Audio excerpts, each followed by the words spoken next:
Halo masyarakat Merauke, selamat pagi dan salam jumpa kembali bersama saya Violeta dalam podcast South Papua.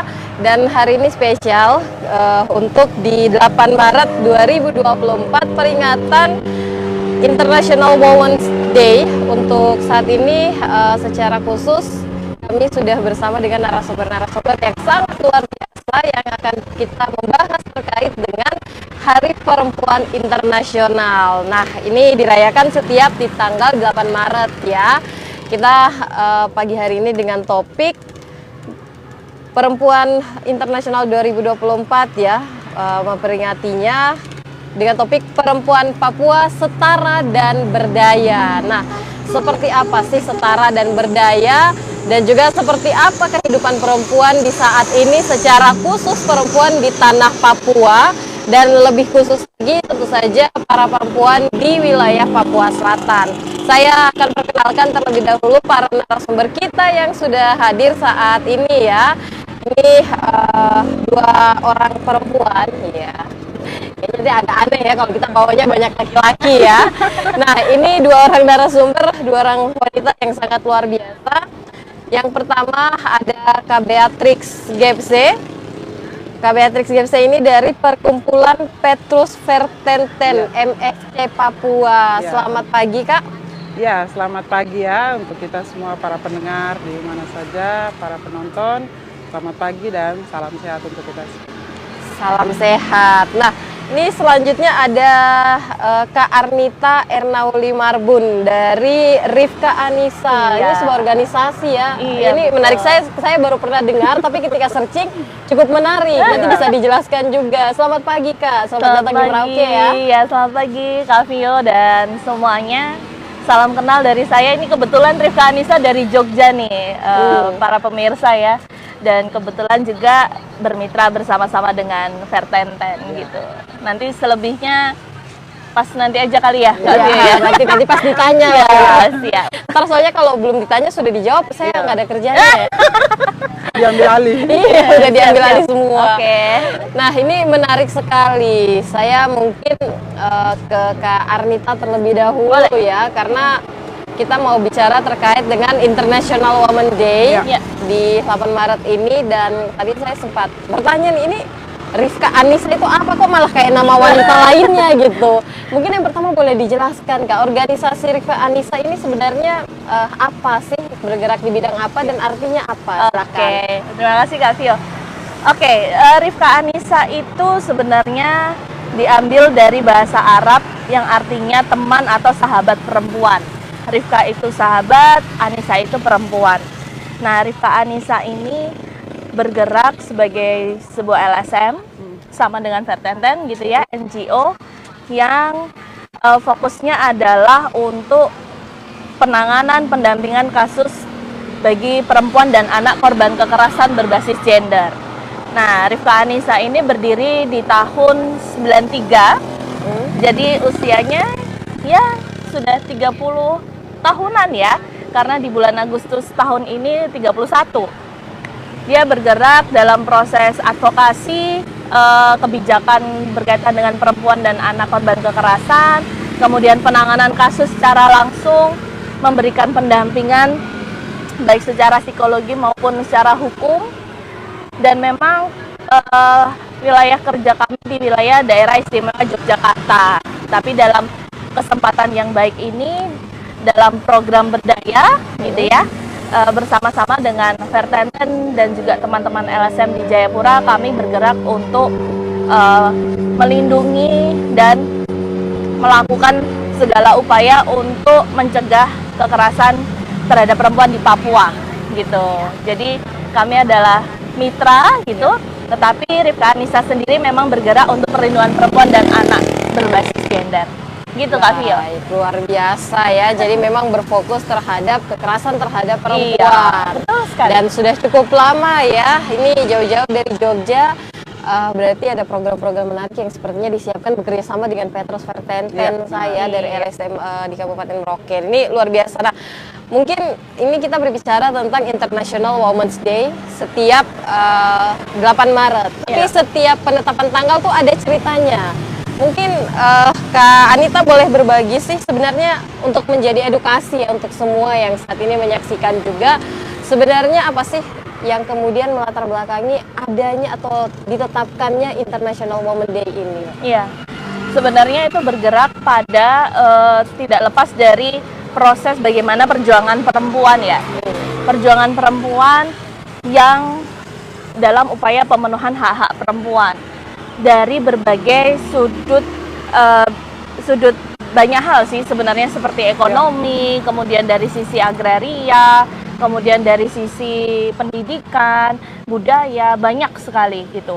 Bahkan sebelum kemudian di 8 Maret ada peristiwa yang disebut dengan 16 hari anti kekerasan terhadap perempuan gitu. Yang dimulai dari tanggal 25 November ya. 25 November sampai dengan 10 Desember sebagai puncak hari HAM gitu.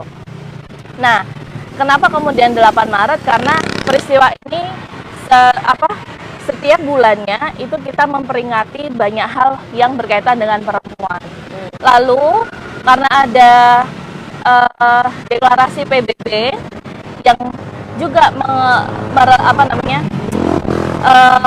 menggulirkan, menggaungkan bahwa hak-hak perempuan itu juga harus ada di setiap masyarakat dan di lapisan negara gitu ya, termasuk harus ada dimiliki oleh LSM ataupun dinas-dinas yang basicnya pemerintah berkaitan dengan perempuan, ini harus dirayakan. Jadi 8 Maretnya sendiri itu pun juga cetusan dari PBB itu. Pasti karena ada guliran di di negara ya, di negara. Maka di IWD yang tahun ini itu PBB mengangkat tema berinvestasi pada perempuan, mempercepat kemajuan gitu. Kenapa? Karena di situ baik ada situasi dibutuhkan bahwa minimnya dana untuk kesetaraan gender. Tujuan dari tema itu. Ditambah dari International Women's Day sendiri itu mengangkat tema Inspire Inclusion. Artinya bahwa menginspirasi inklusi itu harus ada juga pada setiap lapisan masyarakat, dan keterlibatan perempuan juga harus dipandang sebagai inklusi yang komprehensif gitu. Sehingga tema dari IWD dengan tema yang diangkat PBB ini jadi satu kesatuan gitu Kak Vio. Baik, luar biasa ya. Jadi harapannya ada inklusi atau ketercakupan ya, tidak hanya berfokus ataupun menjadi sesuatu yang fokus pada mungkin pria saja seperti itu ya. Nah, tapi ini berbicara tentang International Women's Day yang mana ketika diperingati sebagai harapan untuk bisa memperjuangkan hak-hak wanita dalam hak memilih dan dipilih seperti itu ya. Nah, tapi ini sudah sekitar 100 tahun lebih ya dari ditetapkan. Saya ingin tahu, Kak Anita melihat International Women's Day dengan kehidupan wanita secara umum di Indonesia saat ini. Apakah kemudian hal-hal yang diinginkan ketika dicanangkan 100 tahun lalu itu sudah terjadi di saat ini? Oke, ini pertanyaannya menarik tapi cukup sulit dijawab ya. Ini jadi Kak Vio, jadi proses berefleksi banyak pihak gitu ya. Karena apa? Saya bisa memaparkan sebagian sumber data gitu ya. Dari data Simfoni, Kementerian Pemberdayaan Perempuan dan Perlindungan Anak, itu ada di tahun 2023, sebagai catatan tahunan 2023, itu ada sekitar 3.200 kasus kekerasan yang menimpa perempuan dan anak gitu. Dan menjadi miris karena sekitar 2.500-nya, jadi bahkan lebih dari 60%-nya itu korbannya perempuan tuh Kak Vio. Dari 3.000-an, tapi korban perempuannya 2.000. Itu gimana gitu ya? Padahal sudah 100 tahun sedemikian rupa upaya berbagai pihak untuk pemenuhan hak perempuan gitu ya. Tapi data menjadi informasi yang valid gitu, sehingga Kalau ditanya bagaimana dengan situasi sekarang terhadap perempuan dan anak, khususnya kekerasan terhadap perempuan, ya masih dalam kondisi memprihatinkan gitu ya. Dengan banyaknya gerakan, dengan banyaknya upaya, dengan banyaknya peringatan seperti ini gitu, kita bagian dari mengedukasi dan mengedukasi masyarakat tentunya ya, bahwa kasus itu masih tinggi. Ya. Dalam 1 tahun kementerian mencatat 3 ribuan gitu. Belum kalau dikatakan dulu, kalau kita nge-track dari 5 tahun sebelumnya atau 10 tahun terakhir, itu angka masih ribuan. Lalu kalau berbicara data di Papua Selatan itu tidak tercatat, 0 angkanya.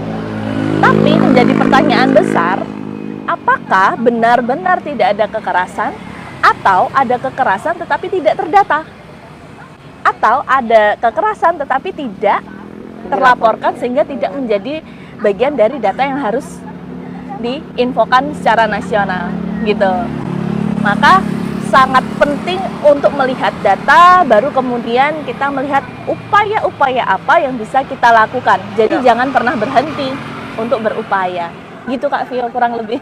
Baik, iya itu yang dengan hal yang tercatat saja tuh sudah cukup tinggi ya. Tetapi kita harus akui bahwa banyak yang tidak tercatat, juga banyak yang tidak ingin melaporkan. Nah, apalagi tadi kalau disinggung di Papua Selatan sendiri ini tidak ada catatan ya. Saya ke yang sudah biasa dengan para perempuan Papua Selatan, Kak Beatrix ya.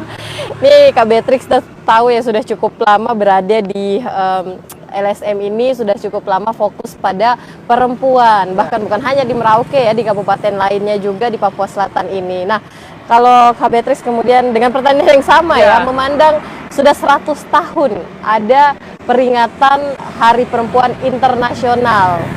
Kira-kira sampai saat ini bagaimana refleksinya di Papua Selatan sendiri? Secara umum kita melihat perempuan Papua di atas tanah Papua ya. Sebelum kita spesifik ke bagian Papua Selatan saat ini, karena kita sudah di Provinsi Papua Selatan, tetapi kita berbicara soal satu daratan tanah besar ya, jadi tanah Papua. Bahwa kalau kita bicara soal perempuan sudah maju atau sudah banyak sekali perubahan, ya memang benar. Tetapi banyak juga, hampir semua tempat yang tersebar di seluruh tanah Papua itu kita harus melihat bahwa tidak semua perempuan itu memiliki kesempatan yang sama. Karena banyak sekali perempuan Papua mengalami kekerasan, baik itu kekerasan fisik, non-fisik, dan berbagai macam jenis kekerasan lainnya yang seperti tadi disampaikan oleh teman saya ini memang Mbak Armita, bahwa banyak sekali data yang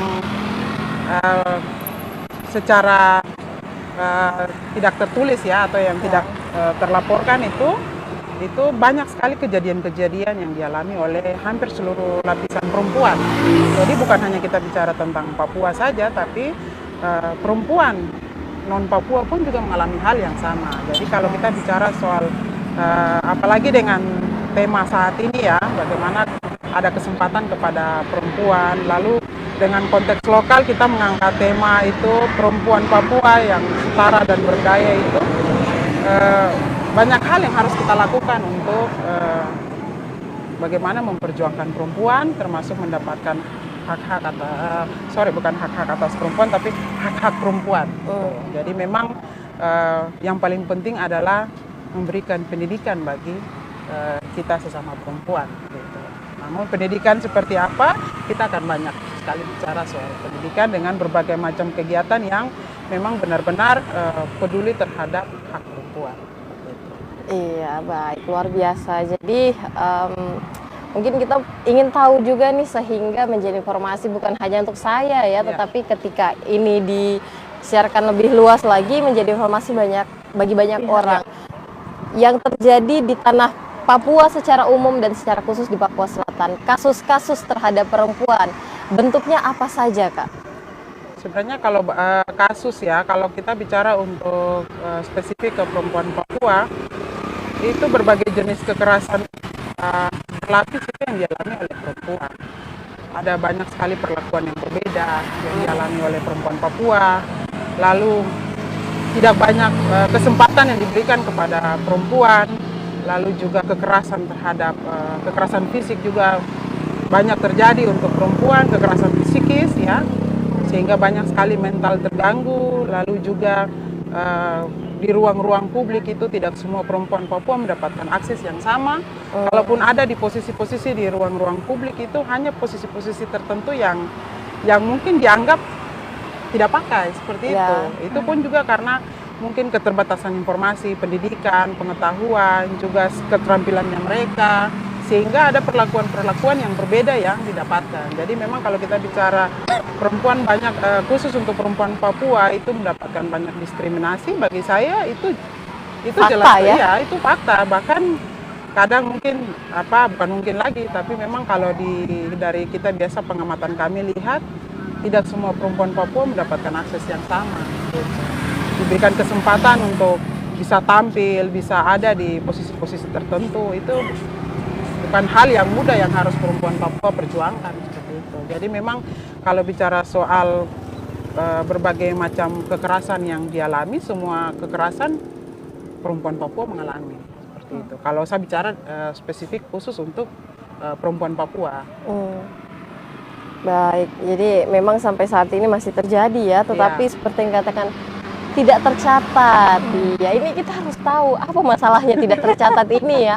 Apakah memang para wanitanya yang kemudian tidak ingin melaporkan atau seperti apa nih Kak? Ya, jadi begini, banyak sekali kita punya wilayah-wilayah dampingan dari berproses ya. Jadi memang kami sendiri, saya secara pribadi bersama dengan organisasi saya yaitu Perkumpulan Lembaga Advokasi Peduli Perempuan, dulu itu juga banyak melakukan pendampingan kasus. Menerima kasus, lalu pendampingan sampai di kepolisian, ada mediasi. Tetapi bagi saya, kita hanya sebatas ada kasus advokasi, tapi tidak bisa menjadikan perempuan itu mampu berdiri sendiri, berdaya, bagaimana tidak menciptakan ketergantungan.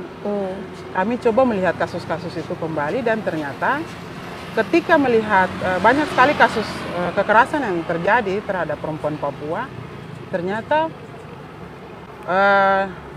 latar belakangnya adalah persoalan ekonomi, persoalan kesehatan, persoalan pendidikan. Nah, salah satu yang tadi disampaikan, kenapa perempuan tidak banyak melaporkan? Karena keterbatasan informasi. Dia harus kemana, dia harus lapor ke siapa, lalu ketika nanti sampai di kepolisian itu harus bicara apa, begitu. Jadi makanya perempuan butuh pemahaman lebih bagaimana mekanisme penanganan kasus-kasus kekerasan yang dialami. Kalaupun ada kasus-kasus kekerasan, siapa yang bisa membantu? Karena kita juga tidak semua perempuan Papua memahami mekanisme penanganan kasus. Ketika sampai di kepolisian harus bicara apa? Terus ketika perempuan yang mengalami kekerasan harus kemana? Apakah ke rumah sakit? Atau kemana? Atau siapa? Seperti itu. Jadi memang salah satu tidak banyak data yang didapatkan, mungkin dari Dinas Pemberdayaan Perempuan atau dilaporkan kepada pihak kepolisian, itu karena keterbatasan informasi. Pengetahuan perempuan itu masih minim. Apalagi mereka yang di kampung-kampung. Jangankan yang di kampung, di kota saja mengalami banyak masalah karena keterbatasan informasi. Jadi hanya sudah diam saja, menerima, pasrah. Dan kami tidak ingin perempuan itu hanya pasrah menerima. Baik, luar biasa ya. Jadi memang salah satu masalahnya seperti itu ya. Mereka tidak mengerti kalau ini apa yang kemudian harus dilakukan ya. Belum lagi berpikir kalau mungkin suaminya yang mempunyai pemasukan, nanti kalau pisah saya harus hidupnya seperti apa gitu kan. Anak-anaknya sekolahnya makannya seperti apa, sehingga akhirnya mungkin sang ibu jadi menahan ya. Nah, ini berbicara bahwa disampaikan Kak Betty, memang pendampingan kasus itu sebenarnya bukan solusi ya. Itu sudah penanganan, tapi harusnya kita tahu sebelum terjadinya kekerasan sudah ada langkah-langkah pencegahannya ya, sehingga tidak harus sudah dipukul baru dilayani. Betul ya, tidak dipukul baru nanti antar ke polisi, tidak seperti itu. Tapi harapannya sebelum dipukul pun wanita sudah harus tahu bahwa itu tidak boleh terjadi ya.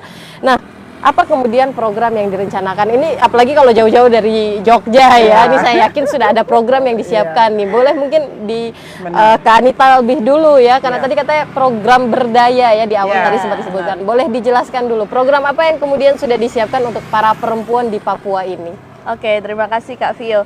Saya sedikit merespon berkaitan dengan dinamika korban kekerasan. Bisa.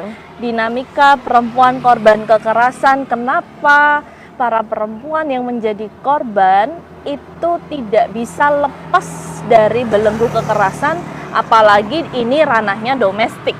Ya. Kalau bicara ranah domestik, artinya paling sempit adalah wilayah rumah tangga itu sendiri. Jadi wilayah keluarga. Di situ juga punya arti ada relasi pasangan, suami istri. Kenapa kemudian tidak bisa lepas? Sehingga tadi Kakak Bea itu sampaikan tidak serta-merta pendampingan itu jadi solusi. Kan gitu ya? Ya. Karena ada dinamika korban yang membuat perempuan ini merasa tergantung pada pasangannya. Tadi yang disebutkan Kak Vio, ketergantungan secara ekonomi. Perempuan tidak boleh bekerja sejak menikah, ya kan? Harus merelakan pekerjaannya, laki-laki sebagai suami akan bertanggung jawab penuh. Sehingga ketika terjadi kekerasan, dia tidak punya sumber ekonomi, gitu kan? Terus tergantung secara psikologis.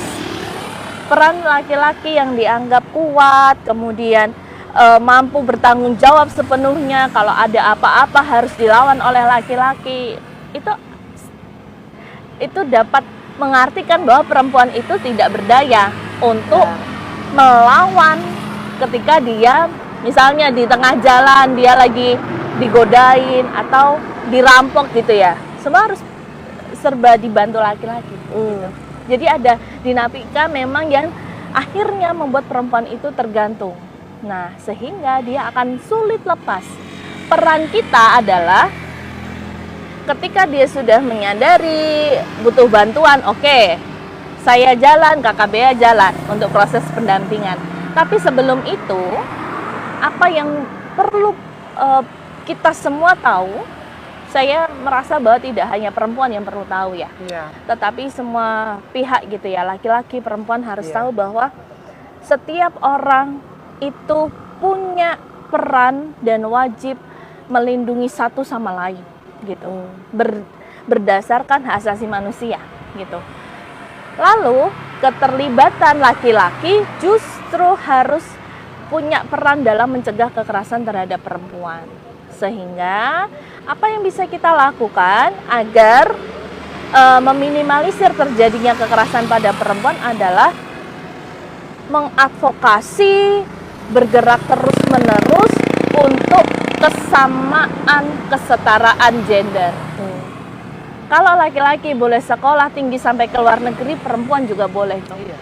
Kalau laki-laki boleh bekerja di ranah publik, menjadi anggota dewan, menjadi pengusaha, perempuan juga boleh dong.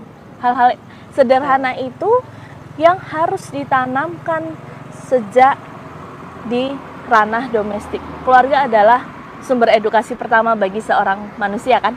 Sejak lahir dia di keluarga, maka itu yang harus ditanamkan. Nah, berkaitan dengan program berdaya yang saya sebutkan tadi, ini adalah salah satu program yang menyasar pada LSM di Papua. Salah satunya di Merauke ada Vertente, ini luar biasa banget ya. Kemudian di Jayapura ada LP3AP, ada Yayasan Harapan Ibu, ada LBH Apik Jayapura. Nah, dalam program ini tujuan besarnya adalah untuk meniadakan perempuan korban kekerasan dalam rumah tangga.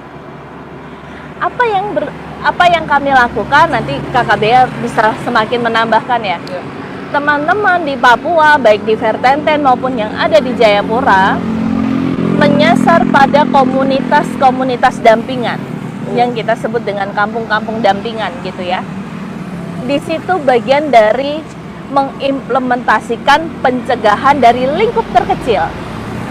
Karena di kampung-kampung ini akan diajarkan bagaimana sih memahami hak-hak perempuan, bagaimana sih membedakan antara seks dan gender, karena itu masih menjadi sesuatu yang membingungkan gitu. Bagaimana sih peran perempuan agar bisa diterima di masyarakat?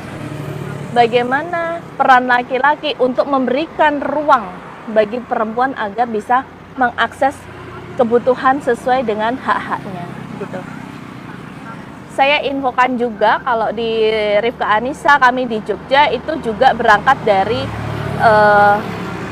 situasi yang kita juga menyasar komunitas di beberapa kabupaten gitu ya, kalau kami sebutnya masih kabupaten. Nah, lalu dari situ kita menciptakan kader-kader. Kenapa?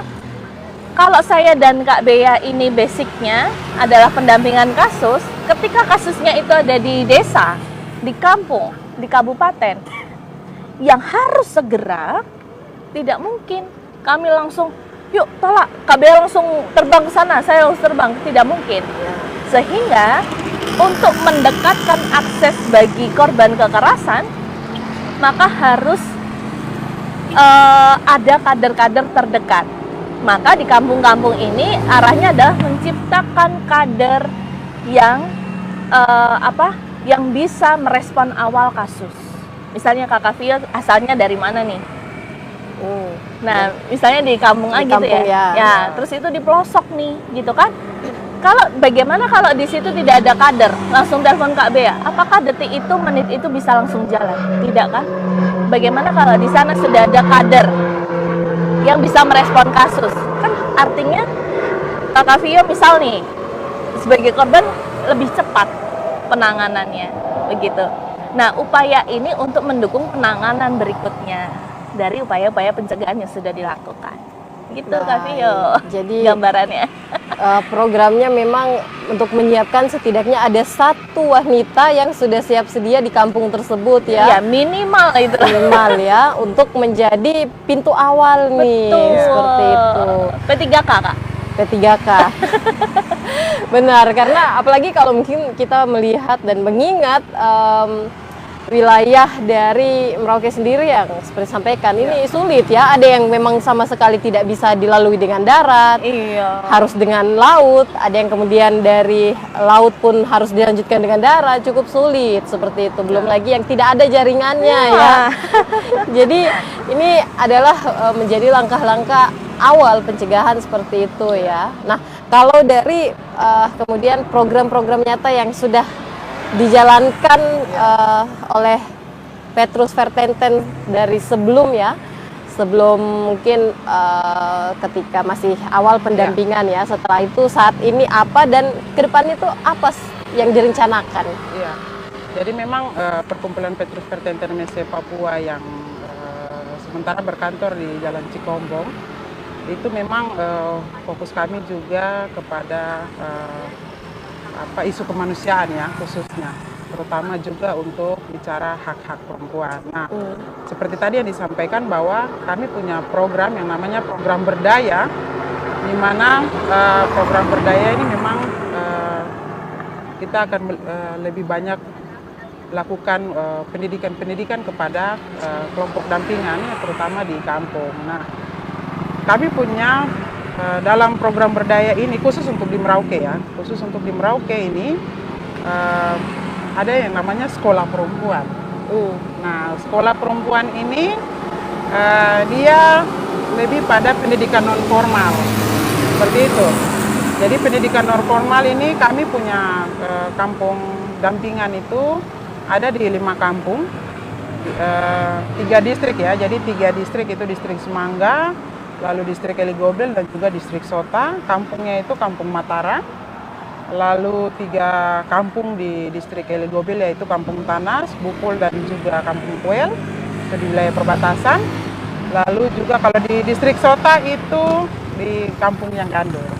Nah, Anita sampaikan bahwa kita membutuhkan data, tapi dalam data yang ada tidak semua perempuan Papua itu melaporkan. Nah, Jadi kalau bicara soal kekerasan di kampung-kampung itu cukup tinggi, seperti itu. Apalagi kasus KDRT, Ya. kekerasan dalam rumah tangga, lalu banyak juga pelecehan. Tetapi mungkin pemahaman-pemahaman tentang hak-hak perempuan itu tidak banyak yang dipahami. Gitu. Jadi perempuan lebih banyak menerima dan ya sudah pasrah saja dengan keadaan bahwa memang saya perempuan, apalagi tadi singgung tentang seks dan gender. Jadi memang tugas saya sebagai perempuan ya memang hanya sebatas biasanya kita bilang itu 3 ur ya, kasur, sumur dan dapur. Jadi hanya sebatas di dapur. Lalu sumur itu istilah kata ya untuk mencuci Ya, dan pekerjaan, segala macam, iya, dan kasur bagaimana menjadi seorang istri dan pasangan, Ya. seperti itu. Tetapi tidak melihat bahwa sebenarnya hak-hak perempuan itu banyak sekali untuk bisa ada di ruang publik, bisa terlibat dalam rapat-rapat di tingkat kampung, dan juga punya hak yang sama dengan laki-laki, setara, seperti itu. Dan itu yang perlu dilakukan untuk pengembangan bagi kapasitas perempuan. Gitu. Baik, ini menarik sekali ya, karena seperti yang disampaikan, peringatan Hari Perempuan Internasional ini atau International Women's Day ini sudah 100 tahun lebih, tetapi dalam penerapannya sampai dengan saat ini masih banyak perempuan yang meneriakkan kesetaraan gender, karena ternyata secara kenyataan yang terjadi ini belum setara seperti itu ya. Kemudian perempuan masih menjadi pilihan kedua atau bahkan pilihan terakhir ketika ada ya. Nah, melihat hal ini saya ingin kembali ke Kak Anita ya. Yang pertama, pandangan Kak Anita bahwa untuk para wanita sendiri seperti apa? Seperti yang biasa digalakan juga ya, woman support woman, seperti itu ya. Dan kemudian dari sisi pemerintah seperti apa? Jangan sampai hanya ketika sudah ada kasus dilaporkan ke dinas terkait baru dinas mau bergerak ya. Itu hal yang salah juga sebenarnya. Pandangan Kak Anita yang sudah cukup lama juga ya bersama masyarakat mengurusi kasus ya. Seperti apa yang harus dilakukan para wanita sendiri, para keluarga sehingga bisa membantu dan juga kepada pemerintah. Oke.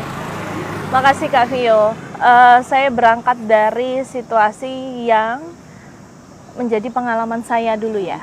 Jadi dalam penanganan kasus dari awal saya bergabung di Rifka sampai sekarang itu sudah 9 tahun. 9 tahun untuk menjadi seorang pendamping korban kekerasan. Dari tahun demi tahun, angka kekerasan itu ada yang menurun, ada yang naik, ada yang hampir sama gitu ya. Kalau dari tahun ke tahun, data kami yang masuk ke Rifka itu sekitar 300 sampai 350 kasus per tahun. Tetapi seiring berjalannya waktu, karena mulai digital, kemudian kami juga sudah menyesuaikan dengan perkembangan teknologi, layanan online kami lakukan. Semasa pandemi, hal yang mengejutkan adalah data kami naik 3 kali lipat, menjadi 900-an, gitu. Semasa pandemi. Ini berangkat dulu bagaimana kita harus menyoroti juga peran-peran pendamping ini yang bersusah payah gitu ya, termasuk Kakak Bea dan teman-teman lainnya.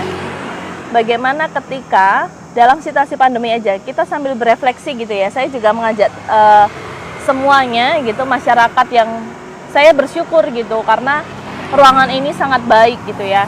Jadi kita mari bersyukur tapi juga berefleksi bahwa semakin hari setidaknya ruang-ruang untuk perempuan bersuara sudah mulai dibuka. Beda dengan yang dulu-dulu. Ya. Tetapi berangkat dari pandemi yang menjadi keprihatinan adalah dengan maraknya teknologi, justru kasusnya makin meledak. Ya. Memprihatinkannya kenapa? Karena yang menjadi korban kembali ranah domestik. Ayah perkosa anaknya, ayah yang di PHK karena situasi pandemik, marah-marah jadi melakukan kekerasan pada istri dan anaknya. Itu fenomenanya. Ditambah kekerasan yang berbasis online, gitu kan? Nah, berangkat dari situ ada satu hal yang menarik. Kenapa? Dengan canggihnya teknologi, para korban semakin mudah mengakses bantuan. Jadi ada positifnya. Nah, artinya bahwa kecanggihan teknologi itu harus benar-benar dimanfaatkan untuk segala macam upaya pencegahan, baik yang dilakukan dari ranah paling bawah, masyarakat kita, keluarga, pendidikan, organisasi berbasis masyarakat seperti NGO seperti kami, termasuk juga pemerintah. Anak sekarang bangun tidur yang dicari bukan mamanya, HP-nya. Fenomenanya tuh sekarang begitu ya. Mungkin kalau di kampung-kampung masih berbeda gitu ya. Tetapi sebagian besar fenomenanya begitu. Itu menandakan apa? Bagaimana kedekatan antara orang tua dengan anak. Sampai bangun tidur aja dicari bukan orang tuanya. Berangkat dari situ, maka pendidikan terkait pencegahan kekerasan yang berbasis media, bahaya tentang teknologi, itu juga harus dimiliki oleh orang tua agar bisa mengedukasi anak. Dari situ, termasuk pendidikan yang kamu kalau pergi, kamu harus pamit, orang tua harus tahu. Hal-hal itu saya rasa sudah jadi hal yang dulu pernah diajarkan orang tua kita ya. Tetapi apakah itu masih berlangsung? Pergi aja. Padahal itu penting sekali. Itulah. Jadi hal-hal sederhana seperti itu karena apa? Karena kalau dalam ranah keluarga, ranah orang tua tidak bisa dipaksakan untuk benar-benar belajar pelatihan yang diadakan oleh Rifka. Semua orang tua harus hadir dalam pertemuan yang diadakan Rifka ataupun Vertenten. Tidak bisa. Tidak bisa diwajibkan karena apa? Akan melepas banyak hal pekerjaan yang itu juga berfungsi untuk anak, gitu kan? Jadi hal-hal sederhana yang harus melek gitu ya. Melek itu apa ya? Membuka mata bahwa kebutuhan itu. Kemudian pendidikan di keluarga itu sudah harus menyasar pada kesehatan reproduksi. Itu bukan lagi hal yang tabu. Betul. Ini saya suka karena ini live, jadi banyak yang menyaksikan gitu ya. Kesehatan reproduksi, bagaimana menjaga organ vital kita, boleh disentuh, tidak boleh disentuh, itu jadi poin penting untuk kenapa? Salah satu upaya sederhana yang bisa dilakukan orang tua untuk mencegah kekerasan seksual. Gitu. Itu. Lalu, apa yang kemudian bisa dilakukan oleh para perempuan adalah tetap berani untuk bersuara atas hak-haknya yang harus dipenuhi, gitu. Ditambah, saya juga menyoroti peran-peran pemerintah ya, akan menjadi momok bagi masyarakat ketika masyarakat minta pertolongan ke pemerintah, ke dinas-dinas terkait, tetapi jawabannya adalah tidak ada layanan, tidak ada uang, tidak ada dana, silahkan pindah ke sana. Itu akan membuat tidak ada rasa kepercayaan masyarakat terhadap pemerintah kita, gitu. Saya menyoroti dalam hal ini, kalau dalam bentuk layanan dan sebagainya, yang utama adalah alokasi penganggaran dan juga SDM yang tersedia. Ketika saya dan Kak Bea hanya ranahnya LSM yang tidak disupport dana dari manapun, yang sifatnya adalah sosial, tidak ada dana yang pasti gitu ya. Tetapi kita perlu melihat pemerintah punya anggaran gitu. Dan tidak boleh menolak gitu. Pemerintah tidak boleh menolak bahwa tidak punya anggaran dan sebagainya, tidak boleh. Bahkan layanan bagi korban kekerasan itu tidak bisa di jam kantor saja, Kak Vio. Artinya apa? 24 jam karena korban kekerasan itu kedaruratan seperti rumah sakit. Ya. Nah, mari kita berefleksi. Sejauh ini layanan kesehatan yang ada di setiap daerah itu sudah 24 jam atau belum? Sudah atau belum? Dari situ. Karena itu kebutuhan yang penting untuk merespon korban kekerasan. Kesehatan tidak sekedar fisik luka, ada dipukul ada luka, kemudian ditikam ada luka darah dan sebagainya, tetapi juga kesehatan mental secara psikologis. Nah, saya mumpung ada di Merauke, gitu, nggak apa-apa kan ya? Iya. Mumpung ada di Merauke, berdasarkan survei dan beberapa kali koordinasi banyak hal gitu. Merauke punya lahan yang sangat luas, kekayaan alamnya luar biasa. Tetapi mari tingkatkan layanannya. Gitu. Secara pemerintah sediakan. Untuk kesehatan mental teman-teman pendamping yang di kampung seperti KBA, Ibu Maria dan sebagainya. Itu harus sehat mental loh. Tetapi apakah ada layanan psikologi psikiater yang benar-benar responsif gender? Karena kalau tidak respon, maka ini para pendamping bisa jadi korban lagi. Ya. Korban mental, sakit mental gitu ya. Jadi hal-hal itu Kak Vio. Baik, iya. Jadi memang masih banyak hal ya yang kemudian harus sama-sama dikerjakan. Betul. Masih banyak pekerjaan yang harus sama-sama didorong ya, tanpa hanya berharap pada satu pihak. Iya. Nah, terakhir kalau dari Kak Betty sendiri, secara khusus di Merauke yang sudah mendengarkan banyak keluhan masyarakat juga, seperti apa memandangnya saat ini, harus seperti apa? Saat ini adalah bagaimana berjejaring itu sangat penting. Ketika melihat kita memperjuangkan hak-hak perempuan itu tidak bisa kerja sendiri-sendiri, apakah ini untuk kepentingan kita atau untuk kepentingan siapa? Ketika kita berbicara tentang hak-hak perempuan, terlebih bagaimana perempuan dengan berbagai kekerasan yang berlapis, bagi saya kita perlu bergandeng tangan, berjejaring untuk sama-sama melihat apa kemampuanmu, apa kelebihanmu, mari kita jalan sama-sama. Karena saya sendiri juga punya keterbatasan banyak hal ya, banyak hal termasuk mungkin SDM saya juga terbatas dalam organisasi, penjangkauan seperti yang tadi teman saya Arnita sampaikan.